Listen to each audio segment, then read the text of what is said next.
It's still happy hour with John Gaskins, so go ahead, have another.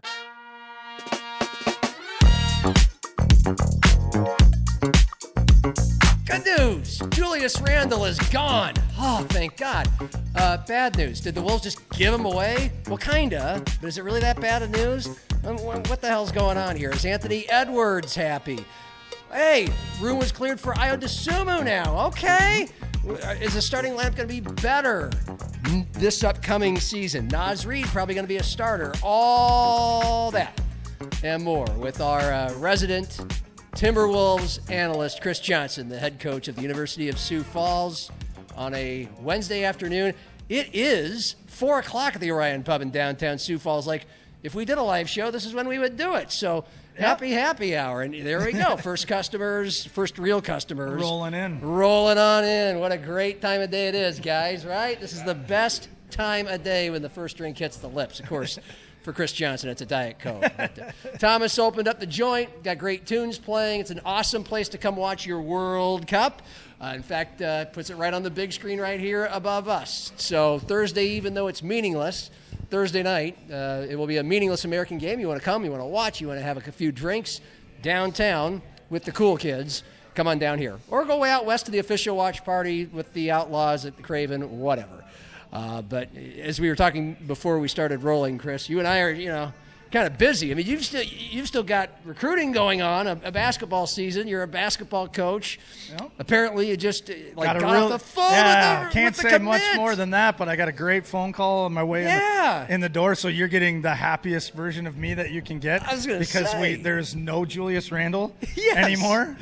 And we got a recruit. Congratulations. Because Chris is early to everything, as a good coach would be. And he's usually sitting in his truck waiting for us to show up Maybe. On his phone. And then he's still on his phone past 4 o'clock. I said, he must be talking to a recruit. But bonus, he was talking to a recruit that is committing to USF. So I'm very happy Makes the week for you. better. It does make the week better. And 5 for 5 thing came down within the last 24 hours, which I spent the beginning of the show breaking down. We can get your thoughts on that as well. But we're here to talk Wolves. Johnny Ops. Busy not being busy this time. I was jealous. The picture he sent us of camping wherever he is. He's out on the lake somewhere. Yeah, I don't want to give the exact location. It was better than when I was sitting in my office earlier today. So he's getting away from work. He's getting away from co-owning the Orion Pub.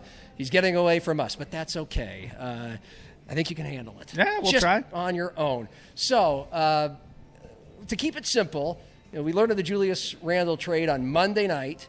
And the Ayo Dosunmu signing came in, I think it was a few hours later. But you've never been a big Julius Randle fan with the Wolves. So let's just start there, and then we can talk about what they got back, didn't get back, and what's next. Yeah. But it's good. Well, I mean, Johnny's not here to say it, so I'll say it for him. It was just not a great fit. A heavy ISO guy next to Ant, who's a heavy ISO guy. One, it's going to be hard to win that way. And two, it's not fun to watch, as you've seen. It's just not a free-flowing deal. No. And I've always said this. He seems like a good guy. Yes. Moody. I have friends that are moody, too. I'm moody. I might be accused of that at what? times. No. Yeah, exactly. And so I don't, there's nothing personal there, if that makes sense. Or some guys are just like, oh, I don't like that guy. It just was a bad fit. But what you are hearing now all of a sudden is a little bit more comments about how maybe he was so moody in the locker room that it was really affecting things. And that it was maybe more than, Naz said right after the exit meetings, we just need to be less moody. And everyone right away thought who he was talking about, but it sounds like maybe it was worse. Yeah. Toxic is the word I heard this morning. Wow. Now, it came from Kendrick Perkins, who I don't trust a whole lot. Cordell chuckles. Other than... I think he's absolutely right on Ant is happy in Minnesota. Everything I've ever read, heard, seen, and then Connely comes out and says, look, we don't do anything without running it by him. Smart. And he wants to play with Naz and Jaden. And I feel like reluctantly Tim Connely's like, okay, even though Tim Connely's a guy that wants to, move around and add stuff and do all that he's kind of giving into a star player a little bit, like, okay, I'm going to give you this year, and we'll see what happens. That's what it feels like. I don't know if that's accurate. As in, we'll give you this year to do what you want to do. Yeah, and then I'm going to start tinkering again. Yeah. Not, he's going to then leave. It makes no sense. He's going to be, as long as he plays 65 games next year, Ant's going to be a supermax guy, and you can only get that from your original team. He's not walking away from $150 extra million. Yeah. We don't have money, and we wouldn't walk away from $50,000, would we? Speak for yourself, buddy. Well, I just assume you're a journalist, right, or whatever. You assumed right. Yeah, and so I am that. I don't have much money. I'm a Division II basketball coach, so we all know where that lands. But I just don't think guys walk away from that. So I think we're still 3-4 years away from that conversation. And then there was a really good article. I think Krasinski's great. Yes. And in The Athletic, he was basically like, look. Giannis just got traded. The machine needs a new guy to talk about. It's Ant. Get used to it. It's coming, and they're going to talk about him all the time, and he's going to be that guy that everyone focuses on. So just get used to it as a Timberwolves fan. And I thought it was a great article. Locally, Chris Hine of the Star Tribune, another local guy, he writes an article with the title, "Is All-Star guard Anthony Edwards unhappy in Minnesota? Here's what we know." Now, clickbait. I'm in the business of. You can appreciate that. You go straight to the words clickbait, and kind of is. He did write it. He did answer it, and I think he wrote it because I think he and his superiors, who may have made him wrote it, know well that is a hot topic. It's a real question. We're not going to shy away from it here at the Star Tribune. And so what headline are you going to give? It's not an unreasonable headline to ask that you're asking a question. You're not reporting that he is. And then the article flows with, here is what we know. And I think Chris is an excellent beat writer. So there's that offered out there as well. But you just cut right to the chase with what you just said. Like, my bad. He's fine. No, I'm glad you did. You did my job for me. That's partly my job, to read these articles, cut to the chase. That's what I love about Ant, though. He's kind of an old school dude when it comes to that. Now, he's got other issues we've glossed over before, but I don't think he's dying to go do it somewhere else. It does feel like he genuinely is like, look, I'm a Timberwolf. It would be really cool to win one here. Yeah. So why don't we do that? I mean, he's really loyal to his guys. Like, those guys have all grown up together, and from what I read, maybe you can have Giannis right now in a Timberwolves jersey if you give up Jaden McDaniels, and I assume based on that reporting that he said no. And what Tim Connely said was, like, Jaden's off limits according to Ant. Yes. Yeah. And I think you like that, right? I mean, so you've got to really love each other, care about each other, all the stuff that, the ink-stained wretches of the world, journalists, will say is coach speak and cliche and all but you have to have some of that. Yeah. And if that group really, and there's some pressure there of, you guys want to stay together? You guys got to keep getting better. And you got to win games, and you got to win playoff series, and I think there's something pretty cool about that. I echo what you just said. I think enough people watch the games that can understand and see when there's real chemistry, when it's helping the team, when there isn't and it's hurting the team. And everything looked pretty disjointed, and the number one reason was Julius Randle. He's not the entire reason, but it was the number one reason. Dante's injury, sure. Yep. Ant's injury, of course. But it was pretty obvious. Not having a point guard is the other issue. All the remarks that they said afterward that you were talking about, yes. But so, of course, chemistry matters, and improving chemistry helps. But you also said on the back end what us ink-stained wretches sometimes will say is, like, if you got awesome chemistry and you don't have enough talent, or you just don't play well enough, then you're not good enough, and that doesn't matter as much as they think it does. What I actually was asking when I was asking you if you liked this, not so much the cohesion part, which I am a believer of, but the Jaden McDaniels component. Like, you had to protect him. He has to stick around with this bunch, which we're trying to see thrust themselves closer to not just an NBA Finals appearance, but how about a championship? And it feels like he's an important ingredient to that. He's a championship and not just because guy. Ant wants him there. Yes. I think he's a championship-level player. What I'm not convinced of that he's got to be now is your second option offensively. Like, that scares me to I saw, again, watching Score North, listening to that podcast this morning, and they're talking about, hey, his best 10 games, he averaged 26 and 8 or whatever. His worst 10 games of the year, he averaged 4.5 points on 23% shooting. And you're like, whoa, like that. Your second option can't do that. I mean, you can be frustrated with Julius Randle, but his bad games in the playoffs were 11 points, 13 points. They were never 4.5. And that's what scares me. Can he be your second option on offense? I don't know. Can you do it with – is he a really good third option and so is Nas? And now you've got two guys, so it equals a 2 somewhere in there in the aggregate, if that makes sense. I don't know. But that's what scares me. Well, that could lead to some great questions because you think about how the Bulls with Jordan weren't winning titles until Pippen came there. And it took 2 or 3 years with Pippen to get them going, but he needed a number 2. He was literally doing most of it by himself.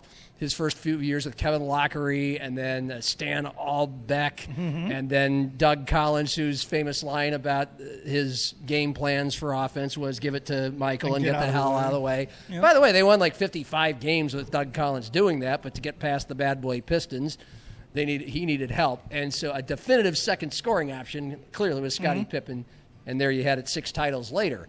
Kobe Bryant and Shaq, Kobe Bryant and Pau Gasol. I mean, do you have to have a definitive number 2, or can there be a number 2 by committee? And if you feel like you have to have it with what the Wolves have, assuming that you're not going to just bring in a number 2 scorer now, which you probably aren't. Yeah. You gave it away 2 years in a row with, two of the last 3 years with Cat and Julius. So do you need one, and if you do, who is it that on this team? I don't know that they have a guy. Where they need to be is kind of what I just said. Like, if you're going to have a low end 2, then you better have a high end 3, high end 4, high end 5. Yeah. My biggest fear with this team now is they don't have any depth. Yeah. Like last year, you could go 7 deep before you got nervous. Right now, I think it's literally 5. It's Io, Jaden, Ant, Nas, Gobert, and then hope. We hope Beringer is better. Yeah. We hope they're right on him. We hope Terrence Shannon's playoff was who he really was and not just a hot streak. Yeah. You hope Dante DiVincenzo heals like Jason Tatum and his back, in good time. Plan on that. April at best, probably. Yeah, but like literally then there's 5 open spots on their roster after that. Yeah. And some of those guys, they got to use that mid-level exception up to $15 million, and that has to be a very good player. Yeah. Not a star, but someone who really affects your ability to win. And if you can do that, then maybe you're better because you have Io back and that player, and that's better than having just Julius. But by now, as you've been listening, you probably understand that we're not here to get into the nuts and bolts of the exact parameters of this 3-way trade with the Nets and the Bulls that they went through on Monday night to get us to the first round of the draft last night, where the Wolves weren't drafting, but they technically were because they picked Joshua Jefferson for the Nets, who they traded the 28th pick to. That's stupid. He put on a Wolves hat, whatever. Yeah. And then all that first apron and stuff, like guys like Scornorth, and they do that. They can do that. Go ahead. Listen to them. I don't read it. Like, that's just so boring and beyond me. We generally know what's possible here. And so so I'm going to get to Io DeSumo and Rudy Gobert, 2 guys, one who got a big pay raise, part of this salary dump, which a lot of people consider this Randle trade was. Initially, sure, a salary dump, but part of what it allowed for was to pay Io DeSumo more money. 5 years, $112 million. With Dante being out anyway, it automatically makes him a starter. I think you could agree he's not a true point guard, but he's more of one than Ant is. More of one than Dante is. So he'll be the primary guy bringing the ball up the floor. As of today. So what do you make of him cracking the lineup, him being in that role? And I know you don't love how much they had to pay him. Well, I think I didn't initially. I was a little sticker shock. But then I started looking at some of the guys that make more than him, and I'm like, okay, we're good. Yeah. Christian Brown makes more than him. Like, John Collins made more than him. Like, there's just a lot of guys where you're like, okay, well, I'll put it this way. Would you rather have him for $20 million a year or Austin Reeves for $46 million a year? Number one, please. Yeah. And so number one. I'm really happy. I think he's a good player. I think he's a really good shooter that helps. Unlimited, he's not a volume guy. He's a good defender. He's not a great defender by any stretch. But he's a good defender. I think those guys really liked him. I think that matters. Yeah. I think he's another 6'5", big, strong guy. And if you're going to play Stephon Castle and Keldon Johnson and, all those other guys that are Dylan Harper, who's going to be a starter here the next time the Spurs play. Yes. You're going to have big athletic bodies on the wings or at the guard spots, and I think he helps that for sure. Sure. I think it was a great signing. Hey, we've seen his ceiling, a 43-point game in the playoffs. That was nothing to sneeze at. Was that against the Spurs or the Nuggets? I think it was Nuggets. the Spurs. It was the Nuggets. Yeah. Okay. And that he had 2 great games, and then he kind of went back to his his norm. But when he is high volume, he does show good player potential. And the guy, and he was part of that trade from the Bulls. I think where people are deadline. Probably getting frustrated or worried as they look at Nickeil Alexander-Walker made 15. It was a different world. Yeah. Nickeil would get more than 20 a year right now. And Nikhil's a better defender than Ayo. Yeah. Not nearly as big and physical, though. And so I would say this might even be a better fit, even though everyone loved Na, right? Minnesota fans, what we can do better than anybody is find a couple guys, Naz Reid being one of them, and Na was the other one, that we will just attach onto. And it doesn't matter. You could trade that guy for Giannis, and they would be up in arms. I know. Well, they're going to have to take some billboards down if that ever happened to Nas. Yes. And beach towels be damned, right? And to clarify, Na was costing $15 million a year. Ayo's going to cost $22.5 a year, and that was your initial reaction. You texted Johnny and I on Monday night, and I know you've already kind of walked that back a little. Yep. My initial, I didn't respond that night, but I mentioned this yesterday in talking about this with Matt Zimmer on Nobody's Listening Anyway. That is a bit, I don't know if revisionist history is the right word to use. Who were we to know a year ago Julius Randle would be this bad and detrimental in the playoffs? He didn't even have that bad of a year. He just really bombed in the playoffs to the point where they basically paid to send him packing in general. Yeah, we didn't know and predict that, and so you just kind of. And you hate this part, but I'm going to say it. He could have opted in to one more year at way more than that extension. Who could have? Randle last year. Okay. Well, the deal was we're not going to re-sign Na, and then we're going to re-sign you to 2 years at 66 instead of 1 year at 40. Yeah. And they needed that extra wiggle room to sign Nas and Jaden and all. Yeah, I mean, revisionist history. What I like about Connely is, look, Dillingham didn't work. Send him packing. We need Ayo. Yeah. And we don't have Na. Well, we got to replace that position. We went out and got a guy. Now, I think he'll eventually do that with Julius Randle. I just don't think it's going to be immediate. Okay. And then there's the situation of Rudy Gobert, where there certainly was, it appeared, an option there that how do you ever gauge when a guy is about to not just erode or slip, but like fall off a cliff? And of course with Rudy, the MO is defense and rim protector, and he's elite at it, and he's in phenomenal shape. And you've defended him a zillion times over the last 2 playoff runs. If you only go by the goofiness sometimes with missing close shots or losing the ball, then you're not watching close enough to how important he is. But how long can he keep that level up? As far as we know, it really doesn't. We can talk about that. Yeah. It really doesn't matter. There's no way he's going anywhere because that's the insider folks like Doogie Wolfson, Score North and Twin Cities TV, talks to league executives and scouts, and they tell him Rudy's untouchable. But would you trade him straight up for Derek White from the Celtics right now, and then figure out the center's position later? Well, I'm the wrong person to ask. You'd be the one to ask. I don't know. That would help solve the point guard position, and you could argue that's a more important position. But then who's protecting the rim? What to kind of get to your thing? I totally agree with you. I don't know what. I think they're going to end up keeping him too long. Yeah. And I get why. Yeah. Because if they got rid of him, Nas is a terrible defender. He is not a good defender. Yeah. You have to have a really good defender next to him. And Berenger might be that eventually. I think he will be. But he is nowhere near ready for that. And who better to mentor him than a guy from his home country who's done it 4 times at the elitist level. Very true. Elitist level. You know what I meant. Yes. At an elite level. So I'm thinking they're going to keep him. But if they do want to shake it up anymore, he is the chip. Because people will take him. Charlotte would take him in 2 seconds. But I just don't know who else you could even trade for or trade without, because you've made your bed. You're not trading those young guys. And I'll let you know a little secret. He's 33, by the way. I was just looking this up. He's 33, and he has been in the league. He's been playing pro ball since 2011, so 15 years. That's so a lot of wear and tear on a big body, and I Yes. still think he is playing at a really high level. And I think I don't know his exact injury history. You'd know be better. It doesn't seem like he's hurt a lot.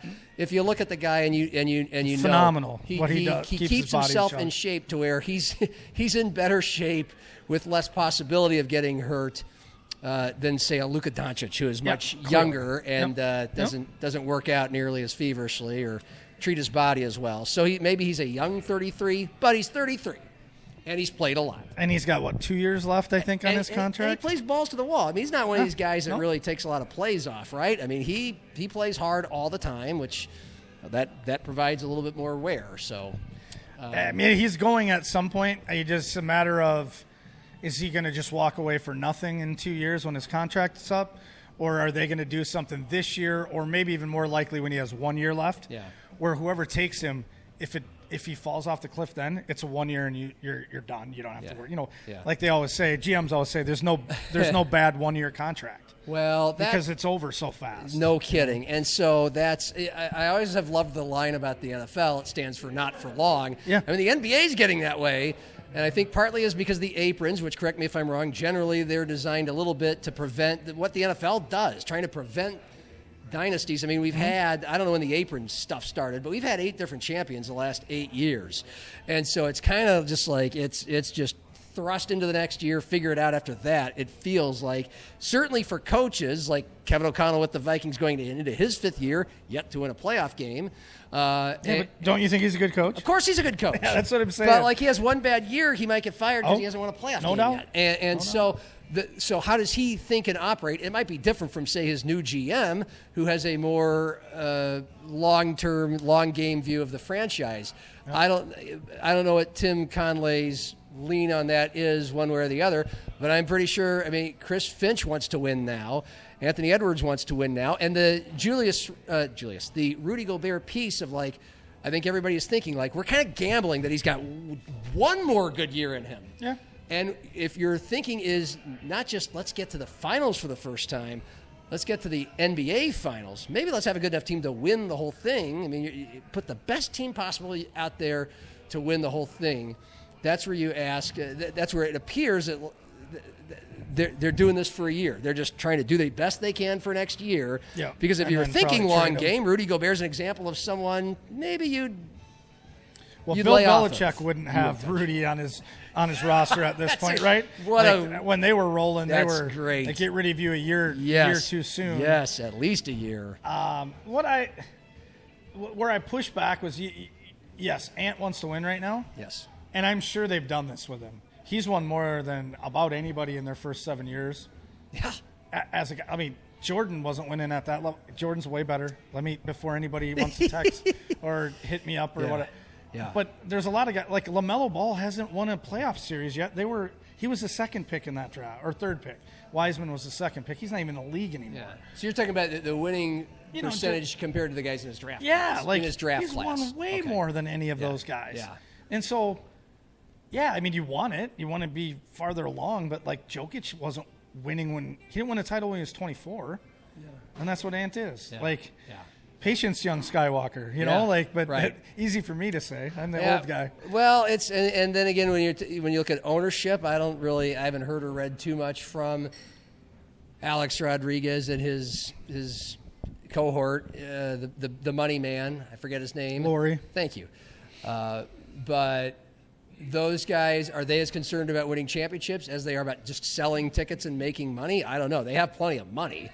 They're clearly and they're willing to do whatever it takes within the league structure to pay what they need to pay everybody. But my point on that one is maybe the Wolves aren't going to win an NBA title, but they could be really good, like the Minnesota Vikings most of your life, without winning a title. But that's a lot better than most of the first 30 years of their history, where they were just terrible and irrelevant. But yes, I told you. I because know. because between the Wolves and the Wild, one of them is going to do it here in the next 3 or 4 years. I believe that. Okay. I don't think it might be the Wolves. So that's the thing. But with Ant, DeSumo, McDaniel, Nas, and Gobert, your starting five, and as you mentioned, not a lot of depth after that. No matter what happens in the second round of the draft tonight, or any way else they might fill out the roster between now and when the season tips off. Like, how strong is that? Or is it too soon to determine how strong that is when you're weighing yourself against the Spurs, the Thunder? The Thunder are getting rid of guys to save tax money right now. Yeah. They did it with Wiggins. Word on the street is Isaiah Joe is available, possibly Case and Wallace. So, I mean, it hits everybody, those apron things. Yeah. I think you have to add Jalen Clark, Terrence Shannon Jr., and Berenger into that. So you get to 8. Okay. You still have the mid-level exception, and you have, I think it's like $30 million in cap space, and a draft pick or two. Like, there's some, they're not going to be, we don't have anybody after the starters. It's just going to all be new. It's not going to be guys you're used to them running out there for as much as they're going to. Yeah.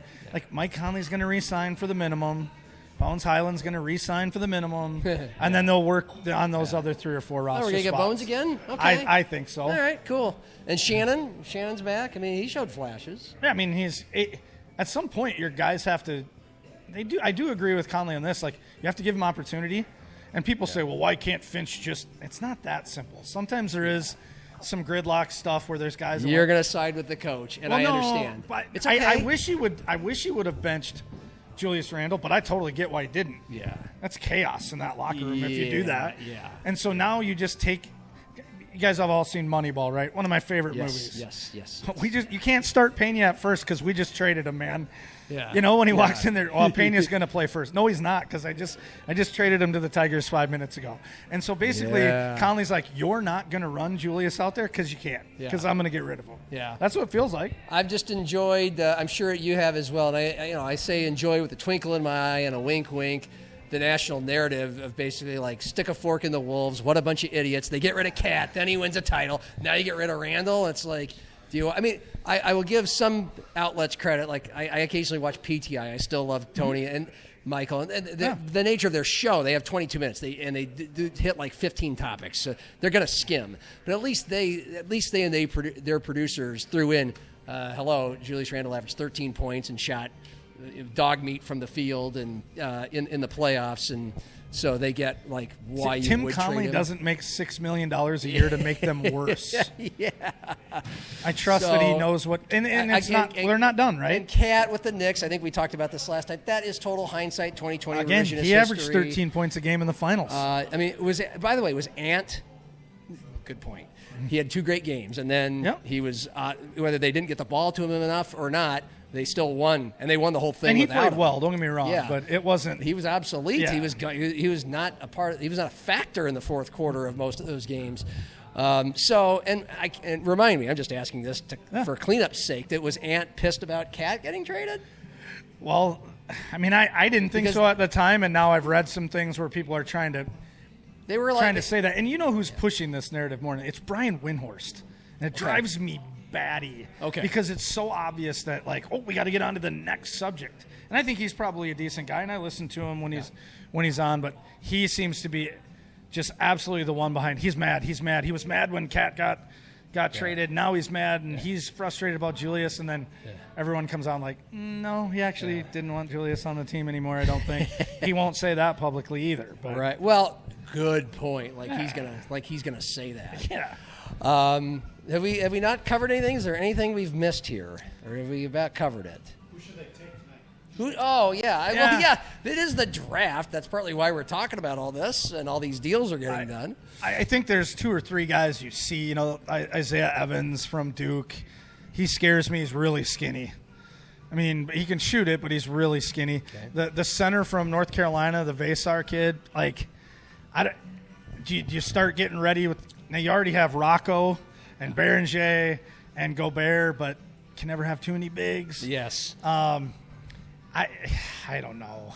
The kid at BYU that blew his knee out is Richie Saunders. Would be a great pick there, but he's kind of like Jalen Clark. You wouldn't see him for another year.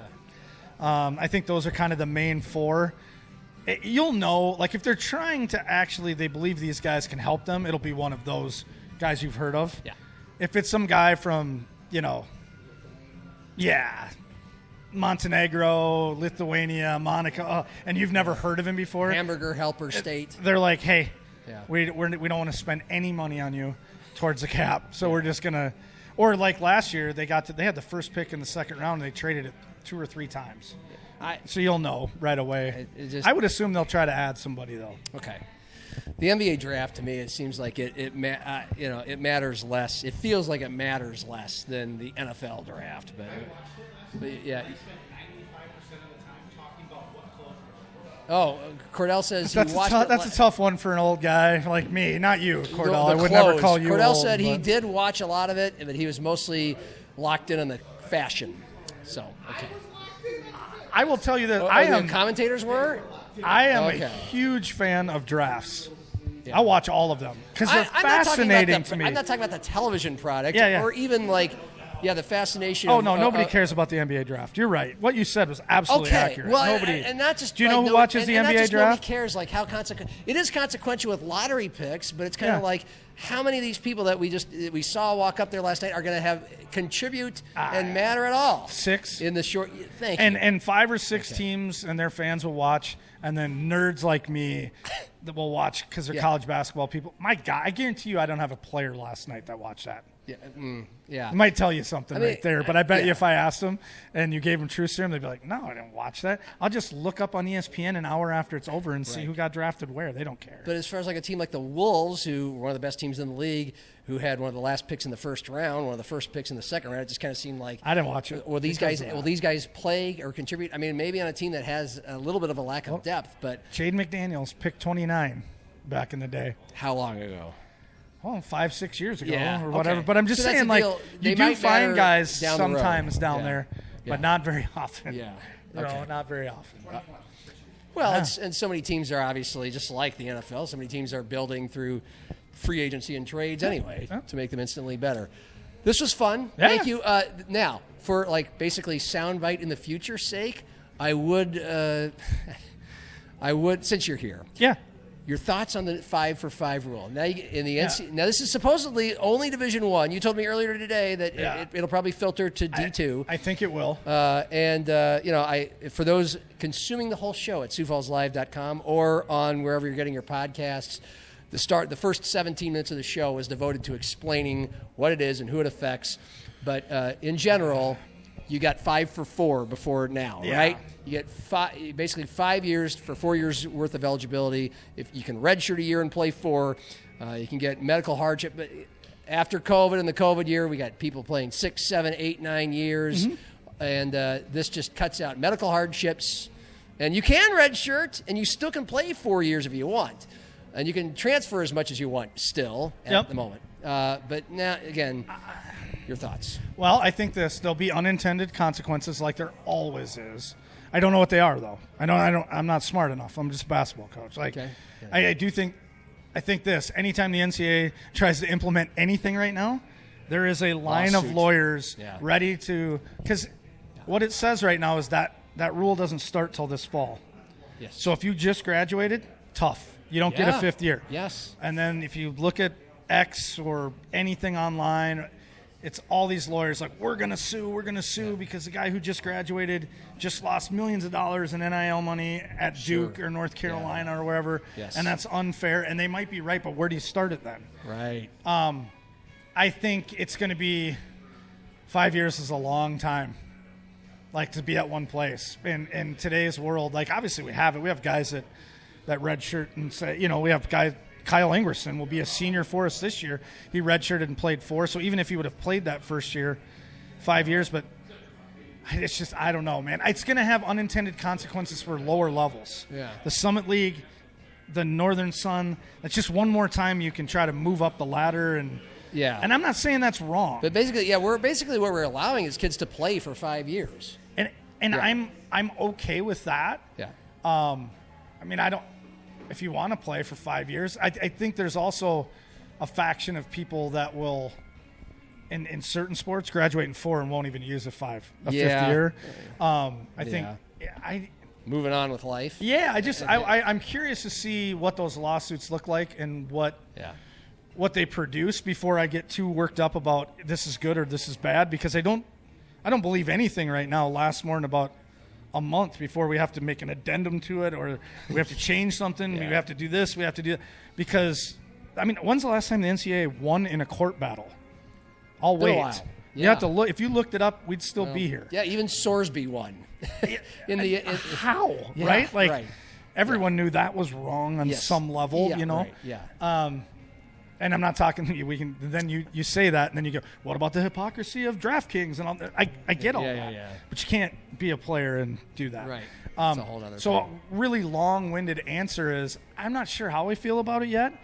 But you do predict that it's going to happen for Division II. I do. You'll be in a situation. But I don't know anything. Let me be clear on that. But you might. But okay. But if it does happen, you can put yourself in the shoes of a guy like Brian Peterson or Eric Peterson. Yeah. You get. I mean, the concept, the dangling carrot concept is, oh, good, I can have a great player for 5 years. In today's age, if you're in the Summit League, you get and a player has a good year, most of them are gone after 1 year. What I worry about unintended consequences is how many alums do we have when it's all said and done? Well, yeah. How many guys actually graduate from your place then that started with you? Yeah. I mean, we all know that number is not nearly as high as it used to be. Right. And that's at fine. Division II schools, like, well, I guess a lot of guys transfer out Division II now. And they don't. And every situation's different. But I think about SDSU, they're constantly having turning over a roster. Yeah. Like, I mean, he doesn't need me to say this. Like, we're okay friends. We know each other. But, like, PD at SDSU is a former JUCO coach. PD at USD is a former JUCO coach. That's probably helping them right now. Of course. They have been through those kind of revolving door kind of situations with your roster. They both told me that. And I'm trying to learn it on the fly. I've never been at that level, and so I just have think Justin Heckenleibel, who was. Yeah, that's true. He was over in Worthington for a long time. Yeah. But I think that there's going to I think they're trying to reduce the chaos. Yeah. And I think we'll eventually get there, but initially I'm not sure that's what's going to be. Initially, we're getting more chaos. Yeah. By the way, PD, additions to what he said earlier today, I'll read the whole thing just for your sake. He told me that he thinks the 5-for-5 provides some overall structure. The hardest part is a kid that gets hurt twice, like Josiah Dotzler has been out 2 seasons with ACLs at USD. He just loses those years. I like that kids are still able to do post-grad for a year if they want to. It stinks for this year's seniors. They missed the COVID year and they missed the 5-for-5 year. There will be a ton of lawsuits, wondering what that'll do and if more people will become eligible before the fall.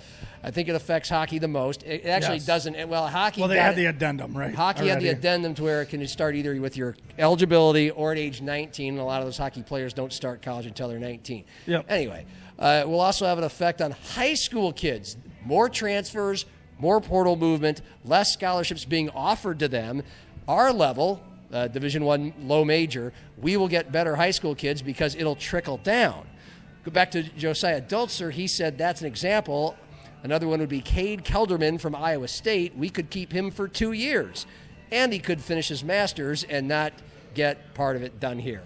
Some things that Eric Peterson will tell us when we talk to him tomorrow, but just thought I'd toss that in there. Yeah, I mean, there's a lot of flying, a lot of moving parts. I'll leave you with the joke in South Dakota, Minnesota, wherever, Midwest, us Midwestern people.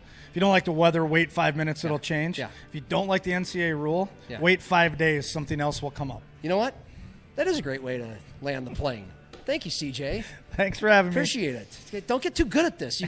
My boss is right here. You can replace me. For Cordell Wright and CJ, the fine folks at Orion Pub. By the way, my boss is coming up here. Got a mayoral election, 36,000 votes, separated by 2. Yeah, that's Holy crazy. smokes. Cheers.